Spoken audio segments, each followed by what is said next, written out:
আপুনি মই প্ৰাৰ্থনাও কৰি থাকো, এ যাদৱ যদুনন্দন এ মাধৱ মধুসূদন এ তুমি নিত্য নিৰঞ্জন নাৰায়ণ তোমাত লইলো শৰণ। ইবাৰ কৰুণাময় হৰে কমলাপতি মোৰে নচাৰিবা নাৰায়ণ। অৰুণ চৰণ তলে হৰে কমলাপতি সৈতে সৈতে পখিলো শৰণ। এ হৰিৰ চৰণে শৰণ লইলো, এ হৰি নাৰায়ণ এ মানৱী জনম সফল কইলো। এ হরি নারায়ণ এ গোপাল গোবিন্দ যদুনন্দন কৃষ্ণ শরণে লইলো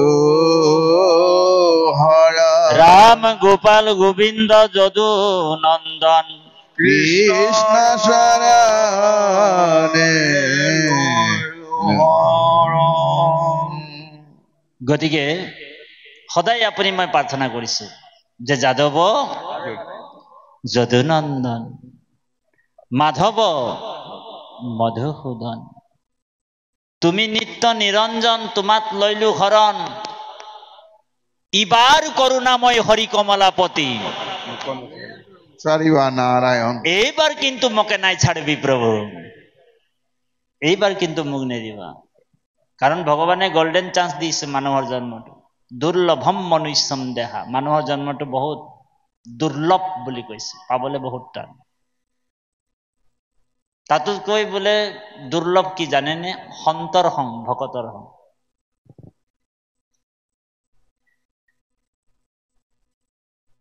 84 লক্ষ জনী অতিক্ৰম কৰাৰ পিছত জীৱই যেতিয়া ভাগৰি যায়, তেতিয়া কৃষ্ণই কৃপা কৰি দয়া কৰি মানুহটোক মানে জীৱটোক মানুহৰ জন্ম দি দিয়ে। দয়া কৰি দিছে আপোনাক মোক। যেতিয়া জীৱই 84 লাখ অতিক্ৰম কৰি মানে জীৱই ভাগৰি যায়, কিমান আৰু মাছ ভেকুলী কাছ গাধ সিংহ কুকুৰ শিয়াল জন্ম হৈ থাকে। তো ভগৱানে চালে যে এই যে ইমান জন্ম লৈ আছে, ইয়াক অকমান মানুহৰ জন্মটো দি দিওঁ, এইবাৰ কি জানি মোৰ ভক্তি কৰিব, মোক ভজিব, এই বুলি এটা গোল্ডেন চান্স দিছে আপোনালোকক আমাক। এইটো ভাগৱতে নহয়, বিষ্ণু পুৰাণতো কৈছে।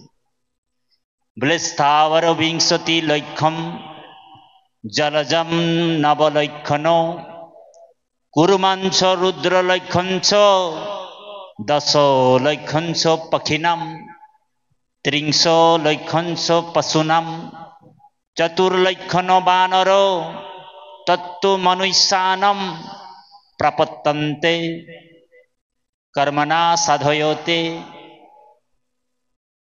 10 লাখ বাৰ পক্ষী।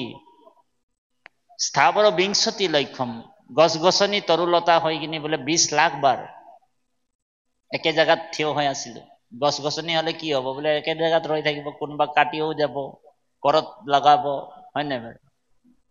ফৰমুটি মাৰিব, একে জেগাত পৰি থাকক আৰু একো কৰিবও নোৱাৰে, হয়নে? স্থাৱৰ বিংশতি লক্ষম জলজম নৱলক্ষণ, জলত বোলে পানীত বোলে আমি 9 লাখ বাৰ অনেক অনেক কীট পতংগ হয় জন্ম হলো। জলজম নৱলক্ষণ কুৰ্মাঞ্চ ৰুদ্ৰ লক্ষঞ্চ, কুৰ্মাঞ্চ মানে কাছ জাতীয়, হয়নে? কুৰ্মাঞ্চ ৰুদ্ৰ লক্ষঞ্চ মানে 11 লাখ বাৰ। 10 লক্ষঞ্চ পক্ষী নাম, 10 লাখ বাৰ পক্ষী জন্ম, চৰাই চিৰিকটি, হয়নে? আমি আপোনালোকক আগতে কলো আমি গাধৰ, সেইকাৰণে চৰাই চিৰিকটি বিলাক সেই জন্মটোতো চৰাই চিৰিকটি যেতিয়া হৈছিল তেতিয়াও আমি বোলে আহাৰ খাই আছিলো, এতিয়াও খাই আছো, হয় নাই বাৰু? পাৰ্থক্যটো একোৱে নাই। শৰীৰটোৰ পোষণ বোলে তেতিয়াও দি আছিলো, এতিয়াও দি আছো, হয় নাই? কিন্তু আজি আপুনি মই কিন্তু আত্মাৰ পোষণ কৰিছো, আত্মাটোৰ খাদ্য দিছো, আত্মাটোক খুৱাইছো এই মানুহৰ জন্ম পাই। বোলে আত্মাৰ খাদ্যই হৈছে ঈশ্বৰৰ নাম দেই বাপ। আত্মাৰ খাদ্য কি বোলে আত্মাৰ খাদ্য হৈছে ঈশ্বৰৰ নাম আজি আমি আত্মাটোক খাদ্য দিছো বাকীবিলাক শৰীৰ পালো আমি শৰীৰটোকে খোৱালো অনেক অনেক জন্ম সেইকাৰণে ভগৱানে দয়া কৰি মানুহৰ জন্ম দিলে 10 মাহ 10 দিন কিছুমানে 9 মাহ 10 দিন গৰ্ভৰ ভিতৰত আছিল 9 মাহ 10 দিন উল্টা লটকাই কিনি ৰাখি দিছে আমাক ভৰি দুটা ওপৰ ফালে মূৰটো তল ফালে মাকৰ গৰ্ভত যেতিয়া শিশুটো থাকে এই ভৰি দুটা ওপৰ ফালে মূৰটো তল ফালে এনেকা কৰি উল্টা লটকাই ৰাখি দিছে 9 মাহ হাত জোৰ কৰি আছিলো আপুনি মই আল্ট্ৰাসাউন্ড কৰিলে ধৰা পৰে আপোনালোক চাইছে চাগে ফটো বিলাকত 9 মাহ 10 দিন এনেকৈ উল্টা লটকাই ৰাখি দিছে মানুহৰ জন্ম মানুহৰ হেৰিত আনিছে গৰ্ভত আনিছে নৰকৰ যন্ত্ৰণাটা দি আনিছে প্ৰথম কেনেকা যন্ত্ৰণা ভৰি দুটা ওপৰ ফালে আৰু মূৰটো তল ফালে এনি টাইম মলমূত্ৰৰ গোন্ধ এতিয়া আপুনি মই মলমূত্ৰৰ গোন্ধ পালে কাপোৰটো পটককে গুচি আহে ইমান গোন্ধাইছে 9 মাহ 10 দিন এনি টাইম মলমূত্ৰৰ গোন্ধ আপুনি মই পাই আছিল তাত কোনো কাপোৰৰ ব্যৱস্থা আছিল নেকি বা পাই সমস্ত নাছিল হয়নে এতিয়া গৰম দিন আহিব মে জুন জুলাইত বহুত টেম্পাৰেচাৰ হ'ব 45 লৈকে হ'ব কিন্তু গৰ্ভত বোলে 55 টেম্পাৰেচাৰ সহ্য কৰি আহিছো 55 টেম্পাৰেচাৰ সহ্য কৰি আহাৰ কাৰণে এতিয়া আমি এইটো সহ্য কৰিব পাৰিছো 42 লৈকে ইমানে গৰম হয়নে 3 মাহত চৈতন্য হয় জীৱটো বুলি কৈছে 5 মাহত এই ছালটোৰ সৃষ্টি হয় এই ছালটো 5 মাহত সৃষ্টি হয় কপিল মহাপ্ৰভুৰ এটো আপোনাৰ তৃতীয় স্কন্ধ ভাগৱতত আছে বিষয়ৰ অধোগতি নামৰ চেপ্টাৰটো লেসনটো হয়নে গতিকে এই যে 5 মাহত যে এই ছালটোৰ সৃষ্টি হয় তাৰ আগত কিন্তু মাকৰ গৰ্ভত এই যে ছালটো বয়লাৰ যেনেকা মুৰ্গী বয়লাৰ মুৰ্গী আপোনালোক খায় নহয় আপোনালোক নাখায় বাৰু মই কৈছো কথাটো বয়লাৰ মুৰ্গীটো যেনেকে ছালটো চেলিয়াই কিনি যে দোকানী বিলাকে বিক্ৰী কৰে চৰিয়া এটাত ৰাখি সসপেন এটাত ৰাখি হয়নে ঠিক শিশুটো বোলে গৰ্ভত তেনেকুৱা অৱস্থাতে থাকে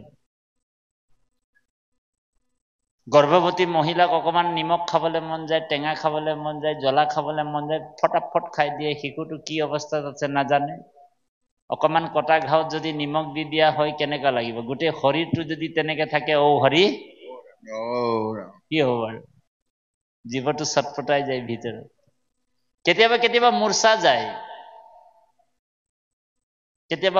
যায় বেহুচ হৈ যায় আপোনালোক চাব আইসকল যেতিয়া গৰ্ভত মানে শিশুটোক ধৰি ৰাখে তেতিয়া লৰচৰ কেতিয়াবা বন্ধ হৈ যায় এই অখাদ্য খোৱাৰ কাৰণে বন্ধ হৈ যায়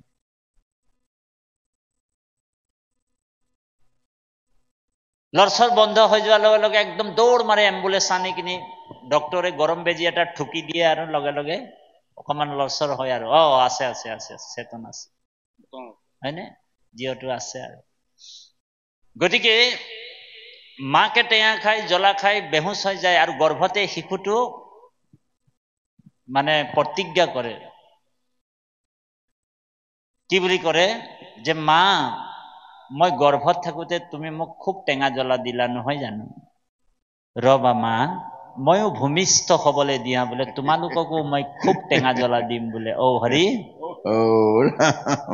এতিয়া বোলে কিছুমান ল'ৰা ছোৱালী যে মাক বাপেকৰ কথা নুশুনে কিয় তাৰমানে এই খাদ্যৰ সেইকাৰণে যিসকল মহন্ত গোসাঁই হয় সেইসকলৰ মানে বোৱাৰীসকল যেতিয়া গৰ্ভৱতী থাকে তেওঁলোকক শাস্ত্ৰ জ্ঞান দিয়ে আগৰ ঋষি মহঋষিসকলেও গৰ্ভৱতী মহিলাসকলক আশ্ৰমত পঠিয়াই ঈশ্বৰৰ নাম গুণ শ্ৰৱণ কীৰ্তন কৰোৱায় তেতিয়াহে ভক্ত প্ৰহ্লাদৰ নিচিনা এজন বৈষ্ণৱ পুত্ৰ সৃষ্টি কৰিব পাৰিব নহলে দুৰ্দান্ত সৃষ্টি হ'ব হয়নে কি সৃষ্টি হ'ব দুৰ্দান্তৰ সৃষ্টি হ'ব কি সৃষ্টি হয় বোলে হিৰণ্যকশিপুৰ আৰু হিৰণ্যাক্ষ সৃষ্টি হ'ব হয়নে গতিকে এই কথাটো ইয়াতে কৈছে যে জানিয়া যতনে কৃষ্ণৰ চৰণে ধৰা একচিত কৰি আয়ু যায় বৃথা শুনা কৃষ্ণ কথা সিয়ে কৃষ্ণ ৰূপ ধৰি।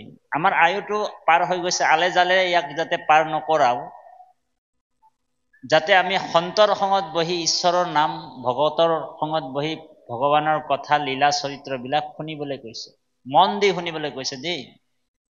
আমি ভাগৱতৰ কথা 2 ঘণ্টা শুনো, 20 মিনিট শুনো, আধা ঘণ্টা শুনো, একচিতে এক মনে সাৱধানে সৰ্বজনে নিখবদে, এই 5টা নিয়ম পালন কৰি ভাগৱত শুনিব লাগে। যিমান দেৰিলৈকে ভাগৱত কথা শুনো দেই বাপাই সমস্ত। গতিকে আয়ুটো আল জালে পাৰ নকৰা, শুনা কৃষ্ণ কথা। কিন্তু মানুহবিলাকে মই মতালি হৈ কিনে অহংকাৰত, গৰ্ব অহংকাৰত পৰি যিজনে আমাক এই পৃথিৱীখন দেখুৱালে, যিজন পৰমাত্মা, ইবাৰ কৰোণাময় হৰি কমলাপতি মোৰে নচাৰিবা নাৰায়ণ। গৰ্ভতে সেই শিশুকালতে আপুনি মই হাত জোৰ কৰি প্ৰাৰ্থনা কৰি আছিলো কৃষ্ণ। ভগৱানে কৈছে মই তোমাক বোলে এই নৰকৰ পৰা বাজ কৰাম, তুমি মোৰ ভকতি কৰিবানে? জীৱাত্মাটোৱে কৈছে মই তোমাৰে ভকতি কৰিম বুলি কৈছে। কিন্তু যেতিয়াই ভগৱন্ত প্ৰসূতি বায়ুৰ দ্বাৰা জীৱটোক বাজ কৰায়, যেতিয়াই বোলে পৃথিৱীৰ সংসাৰৰ মায়াত পৰি যায়, তেতিয়াই ঈশ্বৰক পিঠি দি দিয়ে, ঈশ্বৰৰ বিমুখ হৈ যায়, ঈশ্বৰৰ বিমুখ হৈ গ'ল। গতিকে মই মত্ত হৈ গ'ল, মোতকে আৰু কোনো নাই, হয়নে বাৰু? ধন টকা পইচাৰ এই এৰিয়াটোৰ ভিতৰত মই ভাল বিদ্যাৱন্ত মানুহ, মই বোলে ধনৱন্ত মানুহ, মই ৰূপৱন্ত মানুহ, মই মতালি।